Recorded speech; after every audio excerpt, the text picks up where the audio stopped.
Well, I am excited to share part two in this Navigating a Turnaround series. We've been taking this ancient story of Jonah and trying to use it to explain or to further understand or to better understand when our life is not moving in the direction we want it to, how we might be able to turn it around. It's not lost on me that this language of turnaround is something that we often think about, but there's not a lot of ways that we've ever figured out how to do it before. And so I've been enjoying digging into the Old Testament with you over this past week, and then we're going to do part two today. One of the things that's interesting to me, it's ironic I think a little bit, is my college roommate and his wife and his daughter are here with me today. And as far as I know, this is the first or second, maybe the second time they've ever heard me give a message from stage. And the first time was probably when I was like 20. And so I've made a turnaround since then myself. So we'll see how that all goes for them and for us together today. I got several phone calls this week from you all, from people who were saying, my life needs a turnaround. All the momentum's moving in the wrong direction. Everything in my life seems to be just pushing me in a place that I don't want to go. And it's been really humbling to help some of you all navigate that this week. Some of you filled out the form online. You're going to have a chance to do that again. So we've been praying for you, for those of you that did that, and just praying that God might turn your life around. And so that's the idea of this entire series. If you missed last week, you're not too far lost. If you feel like you're coming in the middle of the movie, just have no fear. It's all online. You can find it in our app as well. You can catch it from last week. But today, we're going to do part two of the Jonah story. And I held out on you a little bit last week because I ended, if you remember, we ended kind of with Jonah being thrown out of the boat. That was really the end. But there's actually one more verse from the first chapter that is found there, and it says this: Then the Lord provided a huge fish to swallow Jonah, and Jonah was in the belly of the fish 3 days and 3 nights. Now, this story of Jonah, if you grew up in Sunday school like I did, you've probably heard it dozens of times, and you're probably thinking to yourself, especially if you didn't hear it last week, how on earth are we going to do an entire series out of this? Well, there's a ton of rich knowledge, a ton of rich information that can be found in these first couple chapters of Jonah. And what we've been trying to do is pull out some of those things to figure out how we might live our lives differently. And right out of the gate, I want to point out something. So last week, I told some of you all that this story of Jonah is one of those that's kind of contested, right? There's some people who argue, well, it's just a parable, like the stories that Jesus told is a parable that's meant to just kind of be a metaphor of things. And there's others who believe it actually happened, it word for word actually happened. Again, I think that's sideways energy to argue either way. I don't think that's the point. But what I do find interesting is this idea of being stuck in the belly of the beast is something that's really common, right? And the one thing that everyone seems to use to discredit this story is the part of the story that everybody remembers and everybody knows, right? It was straight up stolen by Pinocchio, right? Geppetto stuck in the whale, and they stole it for a Disney movie. But this idea of stuck in the belly of the beast, it's actually the theme of a lot of different movies.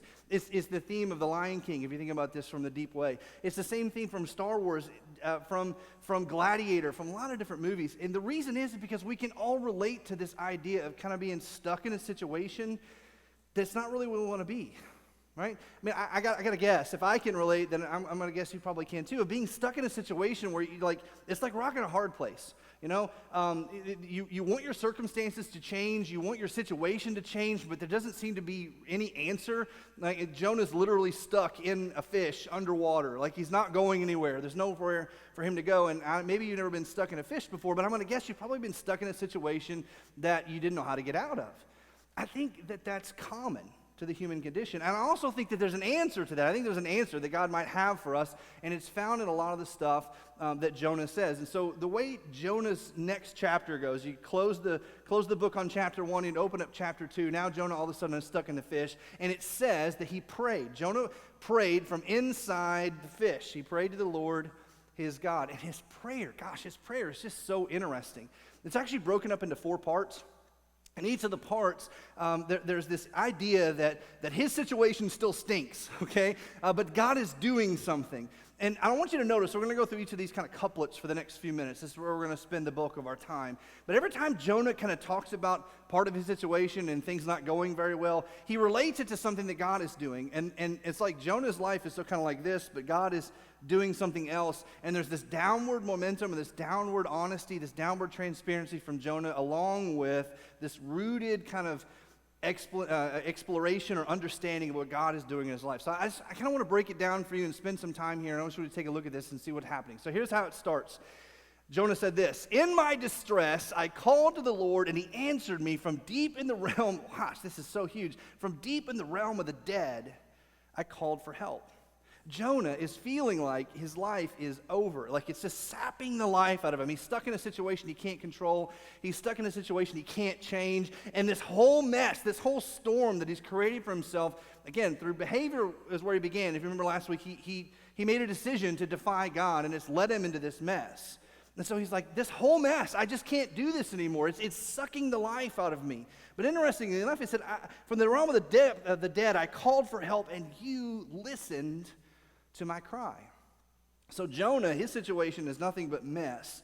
But as he cried out, God was there.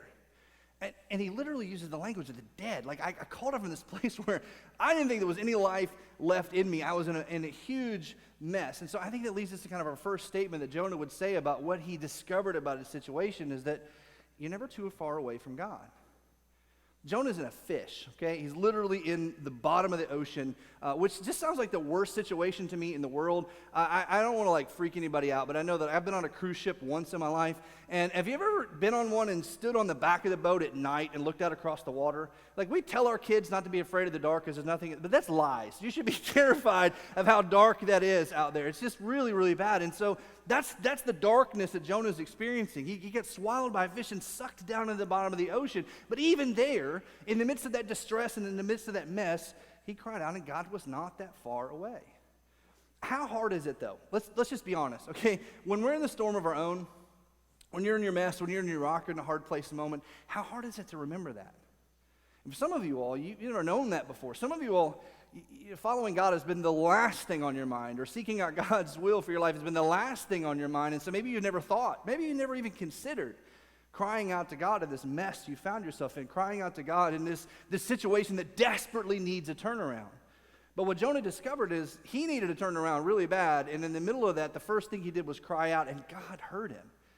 And I don't know about you, but I just find that immensely comforting, that no matter what I've done, this was Jonah's fault. This was a decision that he made that caused this. You may be in a situation that's of your own doing, of your own behavior, or it might not be.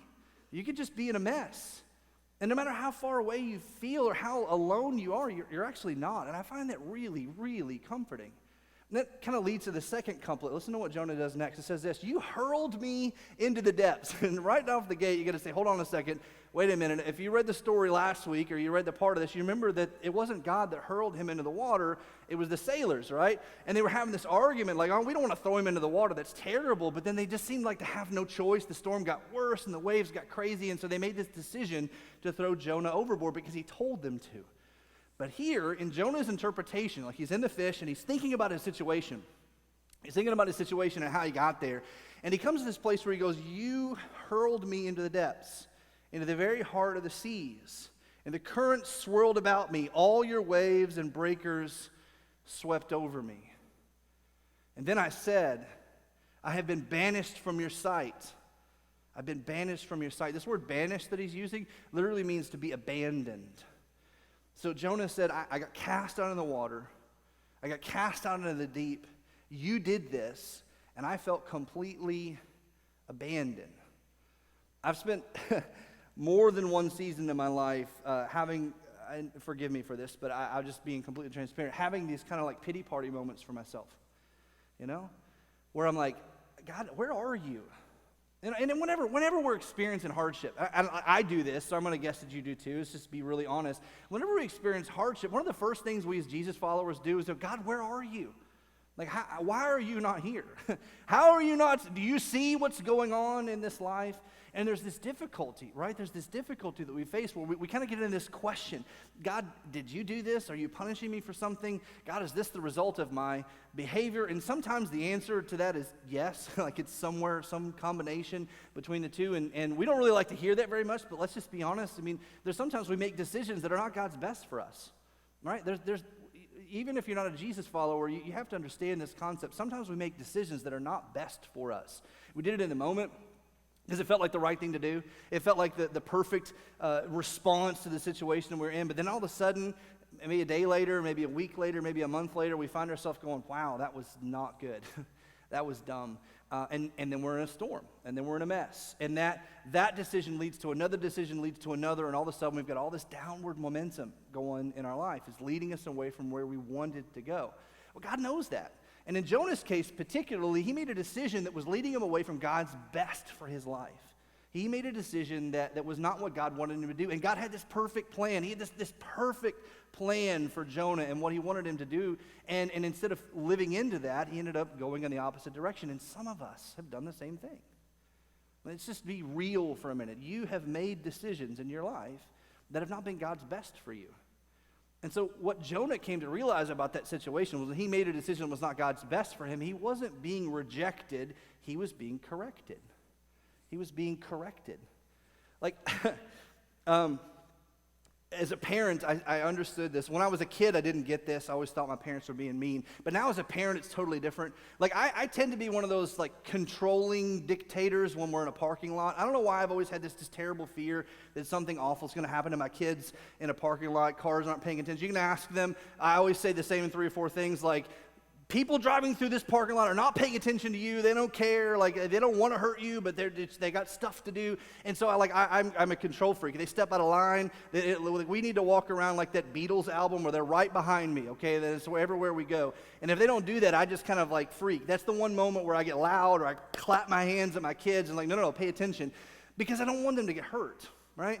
And as a parent, I don't know what yours is. I don't know if you're a parent, you probably got to understand this. You don't want your kids to touch the stove when it's too hot. You don't want them to stick a fork in the light socket. There's just things where you know it's not going to work out for them, and you say no. And the older they get, the more complicated those are, right? Because then all of a sudden you got to say, I really wish you wouldn't date them. I don't think this is going to work out best. Or I really wish you wouldn't take that job. I really wish you wouldn't go to that school. I just don't think that's going to work out. I wish you wouldn't go to that party. I don't think that's best. And sometimes we as parents, we have to do the hard thing and step in, and they're not going to make the right decision on their own, right? Sometimes we have to step in and say, look, you're going to thank me for this later, but no, the answer is no, you can't. And then they stomp and they cross their arms, if they're 2, but the older they get, they run to the room and put their headphones on, right? And the truth is we have situations like that. If we consider God to be our Heavenly Father, if God is our Heavenly Father, there's going to be times in our lives where we do things that are not His best for us. And we can't see everything that's going on, but we've made a decision that is not His best, and He's going to correct us. And the sooner we get that out of the way and own that in our minds, the better our lives will be. That God has a plan for you, and for you, and for you, and for me, and every single one of us. God has a plan, and He wants it to work out. He wants what's best for you. But it doesn't mean that He's going to force you to make every decision exactly the way He wants you to. He's going to give you a choice. But He's also going to try to steer you in that better direction. And Jonah came to realize, look, God, I had made this decision that ran away from your will for my life, and you were correcting me. You weren't casting me out and swallowing me into a fish to just bury me at the bottom of the sea. You had something else going on. You had a plan, and you were correcting me. You were giving me a course correction. See, the other thing that I do, and I'm always tempted when I, especially early on, when I realize I've done something that's not great, when I made a decision that's not great, I immediately go to behavior change, don't you?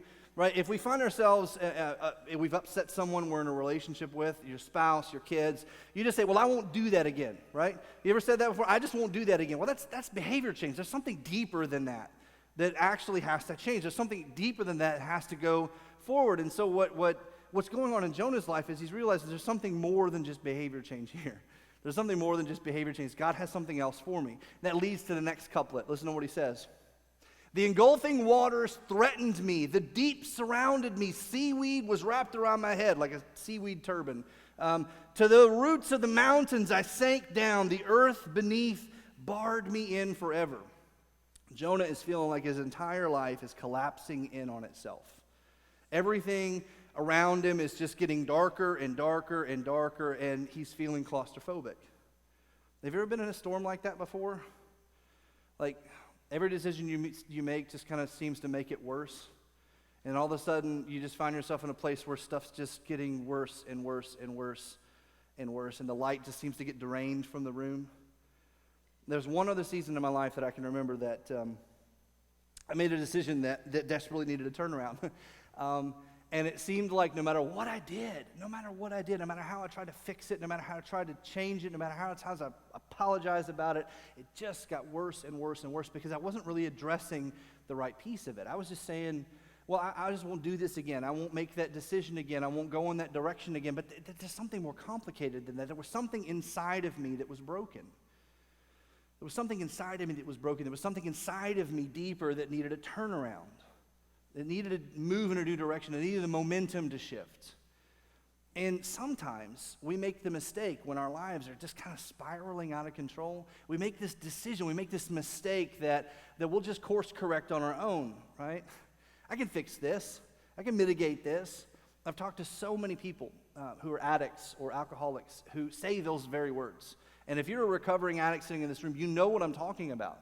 Right? That you just feel like, well, I can do this. I'm in control of this. I understand how to fix this. I can take care of this. And the truth is you can't. You can't.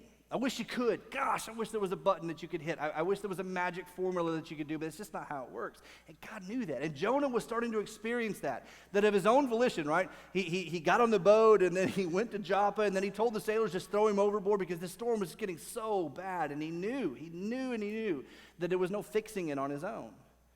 And so as his life is crumbling in on him, he says this, right? All this momentum's going down, and this is what he says. But you, Lord my God, brought my life up from the pit. And this Hebrew word for pit is literally this, it's translated as a pronoun. It's like a name. And it was the name for this trap. It was a name for this trap that they used to use to catch lions. I love that. So Jonah is recognizing this as a trap that he's fallen into. And listen, spoiler alert for next week, Jonah is about to fall into the same pattern of behavior again in the last part of the letter. That's what makes this kind of a tragedy, is he finds himself getting out of the pit. And he finds himself, God lifts him out and puts him back where he wants to go, but then he makes the same mistake again. And how true is that for us? How many times have we made that same bad decision over and over again? I know that I'm guilty of that. That there are 3 or 4 or 5 different things that I feel like I've got in complete control, but those are the things that tempt me the most. Those are the pits that are out there in front of me for to fall in. And a lot of times, if you find the momentum in your life heading in the wrong direction, it's because you keep falling in the same pit over and over again. The same trap. It looks a little different. The decoration on it might be just slightly different, but it's the same pit. And Jonah said, this time, God, you lifted me out. You brought my life up from this trap. You turned me around. You lifted me up, and you got me out of this mess.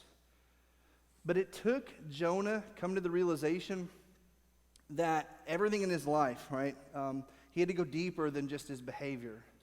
He had to go deeper than just like the surface level stuff. There was something that was broken inside of him, and he didn't get to a place of freedom until he understood that. And so I think this next couplet is simply summed up like this: the deeper we go, the freer we become. Because look, we want a behavior modification. That's really what we want. We feel like if we can just act a certain way, especially if you're married, you feel like, well, the mistakes that I've made, if I can just not make those mistakes anymore, our marriage will be fine. Or if it's related to your income, if I could just stop spending money, everything would be fine. If I could just stop mouthing off to my boss, everything would be fine. If I could just stop treating my kids that way, everything would be fine. But the truth is, there's something inside of you that is pulling you to that behavior. There's something else deeper than just the behavior itself. And so what Jonah said, the deeper I went, and the more I understood that there was something in me that was off, rather than it just being a behavior, like a mistake, right? No, this was a choice. And the deeper I went into that, the more free I felt. Which leads to the last couplet.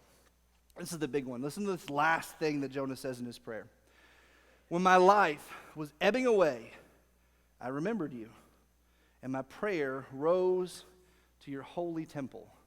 So he felt like all of his life was just slipping away, and he's thinking about his situation, and he's thinking about his circumstances, and he's thinking about the mess that he's in, he's thinking about the storm, he's thinking about his lack of faith, he's thinking about the frustrating move he made and his behavior and all that other stuff, and then he focuses on something else.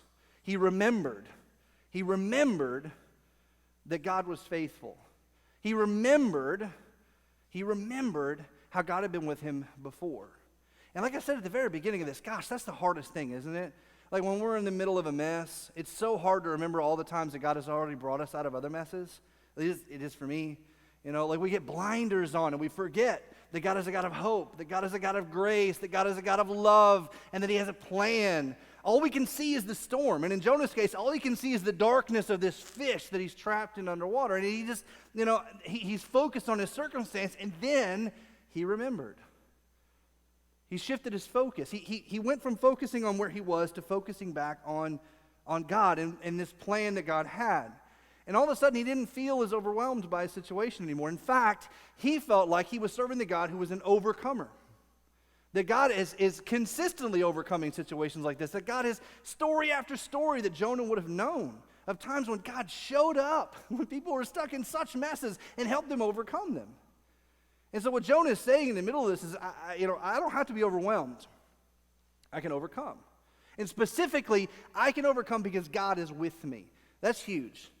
And in your situation, maybe if you think about these 4 couplets for a minute, okay? You put all these things together and you remove the fish and Jonah from this story for a minute, and you think about your own walk and the own mess and your own storm, your own belly of the beast. What mess do you find yourselves in that is blinding you from having these 4 feelings? And what might change about your situation? Remember last week we said, right, that step 1 in navigating a turnaround is to wake up to the situation, to own the fact that this is a mess, to just say this is not okay. And then to look up and own up. Say, God, here I am, and this is where I find myself. What might you have for me? How have I missed something? What might you do to help me overcome? And then in the middle of that time of prayer and looking up an honest conversation with God, realize he's with you. He's never too far away. Realize that if you feel like this is a moment where you're being punished or that God has abandoned you, that's not the case. And in fact, if it is some sort of course correction, he's correcting you, not rejecting you. You've not been abandoned by God. No matter where you are, no matter what mess you're in, you have not been abandoned by God. I'm going to say it one more time because I think it's really important. You have not been abandoned by God. And then the third thing is that the deeper you go into this, the deeper into the realization of what it is that's in the bones of you, the heart of the situation, the cause, the root of the problem you're in, the deeper you go, the freer you become. Here's why. God can't transform something you won't admit you have. He can. He has the power and the capacity, but you have to let him. You have to offer these things up. You have to open yourself up and go, God, this is not okay. And I can't fix it, but you can. That's how God works. And if we don't go any deeper than behavior, we've not actually offered up the root problem. Sin has this tendency, and I'm personifying sin a little bit. For those of you that aren't really familiar with church, you hear the word sin tossed around, and immediately you think like fire and brimstone, or you think like, I'm being cast out. Sin is just any choice we make that is not God's best for us. And what happens when we make those decisions is they kind of like root in us. Right? Like they barb into our hearts and our souls, and they stick. And then they all stick together. They kind of like flow into each other and create this kind of mess. It's almost like a cancer that gets set up in our spiritual soul, in our soul. And so you have to go deep. And God wants to go deep in you. He wants to go deep in your heart and help you be set free from all of that. And then finally, in the middle of your situation, don't let your circumstances get the best of you. That you're in an opportunity that you serve an overcoming God, and you don't have to feel overwhelmed. And Jonah sums all that up at the end of his prayer by saying this. I love this. Those who cling to worthless idols turn away from God's love for them. He was living in a season of time where all these pagans, these polytheists, these Greeks and Romans, and even people who had no specific religious affiliation, they would make these little statues, and they'd offer up offerings to them. They live a little Coke can and a bag of chips to the statue. Probably not that, but they would make some sort of offering to these little statues so that they would get what they wanted. It was a way to manipulate the gods. Here, God, I've done this thing. Now you do this thing for me. And that was the way they understood religion. And Jonah, more than likely, is kind of admitting that he'd had this tendency in him too. And truth be told, you may not have a statue sitting on your mantle, right? You may not have some sort of like face you've made or some like God that you've made, but sometimes we try to serve our stuff and to get our stuff to do what we want it to do. And sometimes we take our stuff and expect it to bring us lasting happiness. Sometimes we take material things and we say, this will make it better. This will make it go away. This will make it work. This will bring the healing, and it doesn't. And what Jonah's admitting is like that's one of the temptations that's out there, is rather than working on this, rather than surrendering this to God, rather than handing this over, I'll just do something simple. I want the easy out. And don't get me wrong, like that temptation is out there for all of us because we all want the instantaneous change. Like I want it immediately for you too. I desperately want it immediately for you. But sometimes there's a process. Sometimes we've gone down for a really long time. Sometimes all the momentum in our life has been spiraling out of control for a long time. And we've got some things we have to do. We've got some changes we need to make. And God has some work that he has to do inside. And lastly, listen to how he closes this whole thing out. I love this. This is probably the most popular verse. If you grew up outside of the church, you might have heard this one before. People put this on signs and hang it in their house, which I just find hilarious because of the context of this makes it messy. But here it goes. This is what he says. I, with shouts of grateful praise, will sacrifice to you. What I have vowed, I will make good. I will say salvation comes from the Lord. This is his kind of making vows, right? And we do this too. Hey, God, if you'll do this for me, I'll go to church on Sunday. If you'll just take care of this problem, I'll tell somebody your story today, and I'll be nice to that person who I just can't stand. It's kind of like making those little simple vows. But I want you to notice something, okay? All of these things that he said, all of these understandings that he has come to are in the middle of a circumstance that hasn't changed. He is still in the belly of a fish. He's still in the fish. This is my one ode to VeggieTales. Some of y'all got on me for picking on VeggieTales last week. I like VeggieTales. They do great things, okay? It probably didn't look like this at all. But the point is, his circumstances weren't any different.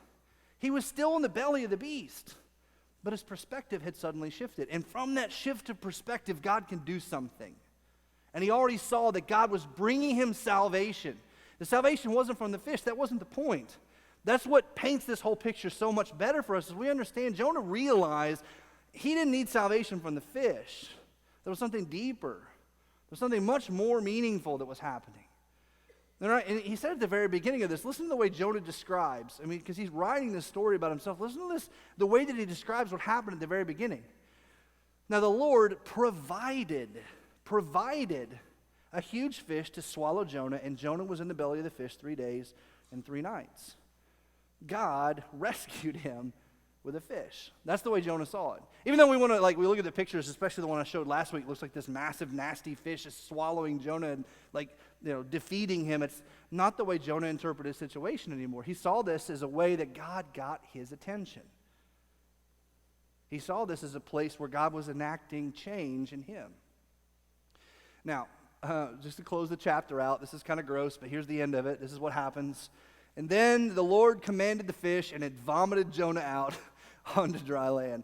I'll let you put your own picture together in your head about what that looked like and what that felt like. But here's the point. Okay, let's just bring all this together before we close out our time together today. Last week we said if you want to navigate a turnaround in your life, if you've come to realize there's a storm, there's a mess, there's a belly of the beast situation going on for you in your life, whatever it is, addiction, your marriage is falling apart, your career is a mess, your relationship with your kids is a mess, I don't know what yours is, but if you realize that there's a place in your life that you need a turnaround, the very first thing you have to do is you have to own up, right? You have to look up. You have to wake up. You have to realize, okay, this is not okay. And God, I realize I'm in a place I don't want to be, right? There's this moment where you wake up to your situation and you take it to God immediately. So that was step 1 last week. Well, step 2 is once you've done that, then you dive deep with God. Diving deep is what we need to do this week. Diving deep is what you need to try to figure out and how you need to allow God into the process in your life. You need to explore the why. Not just the behavior modification, even though it would be great, right? Even though it would be awesome to just say, hey, God, just make me not do this behavior anymore. There's something deeper than that going on. There's something that's led you to this place. And then number 2, consider help. Consider asking someone to enter into your situation, to say, I can't do this alone. That was the whole idea behind this thing last week, and we're going to leave this up here for a few minutes for you. But to just go to tcat.church/turnaround or scan this QR code and let somebody pray for you. Let somebody know what's going on in your life. Several years ago when I found myself kind of in the midst of the worst storm of my life, I tried everything that I could on my own. I tried every behavior modification tactic I could think of. I tried apologizing. I tried telling people I wouldn't do it anymore. I tried saying that it was just a mistake, right? Like I've said a few weeks ago, that It's just a mistake, and I won't make that mistake again. It was just an accident, whatever. But I realized very quickly that I wasn't owning any of the process. I wasn't owning any of the decision that I'd made. I wasn't owning any of the mess that I'd created for myself. And what happened, what it took for me was that I had to make a decision to, one, wake up to my own reality. I had to share it with somebody. I had to look up and say, God, I'm not going to be able to fix this on my own. You're going to have to help me. And then I had to find a friend, and I had to tell my friend everything that I'd done, everything that led me to the decision that I made. Hardest conversations of my life. But it led me into a time where I actually entered into counseling. And I was in counseling for 3 years. And I still visit a counselor every once in a while now that I have had this turnaround in my life just as kind of catch up. But I had to own up, and I had to invite God into this process and say, God, there's something deeper in me. It's not just a behavior. There's something that's broken. There's something that's off. There's something that needs healing. And my life is completely different now. My life is completely different. There are kids that exist that would not exist today if it had not been for me owning up in that situation and realizing that I need to make a change. Now, I wouldn't be here. There's no way I would even be your pastor today if I hadn't come to a place where I went, you know what, God? I need to change. There's something that's broken, and there's something that needs healing, and I need a turnaround. And some of you all, sitting in here today, some of you all are there. You're in that place where you're in a rock and a hard place moment, and you've got something. I don't know what your something is. It's your marriage, your kids, your money, your career, your finances, your job, your college, your relationship, your loose relationship with a boyfriend, girlfriend, whatever. But you realize it's not taking you where you want it to go. And there seems to be just all this push and all this momentum leading you away from where you think you should be. You can turn around. God can turn this around for you. But you have to start today. Today might be that moment that you have to own up and tell somebody.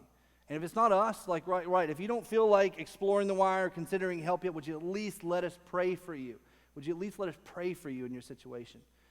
But if not us, pick up your phone. When I say amen in just a minute, and I'm done, pick up your phone and text a friend, text a family member, text your mom, your dad, your cousin, your third uncle twice removed, I don't care, whoever it is. And tell them, look, something's going on and I need somebody else to know. I'm the only one in the world that knows that I'm carrying this weight and somebody needs to know. Would you pray for me? Would you do that today? Would you make that commitment to just take a step to see what God might be able to turn around in you? And I'm going to pray for you as you do that. Would you bow your heads with me? God, I just thank you so much for this silly ancient story that you've left behind for us, for this moment that you brought clarity to Jonah. God, I just pray that we might find the same clarity, that as we ponder this story today, as we think through our own belly of the beast, as we think through our own storm, as we think through our own mess that we've created for ourselves, that you are a mess cleaner-upper. You are a healer. You are the great physician, and you can bring hope into the hopeless. You can bring life into the dead. And wherever we find ourselves today, you can meet us here if we'll just let you. So God, give us the boldness and courage to let you and to invite somebody else into this process. God, we love you. We ask you in Jesus' name. Amen. Thank you all so much for coming to TCAT today. It's good to see you all. God bless. We'll see you Saturday night for the 25th anniversary and then next Sunday for part 3, okay?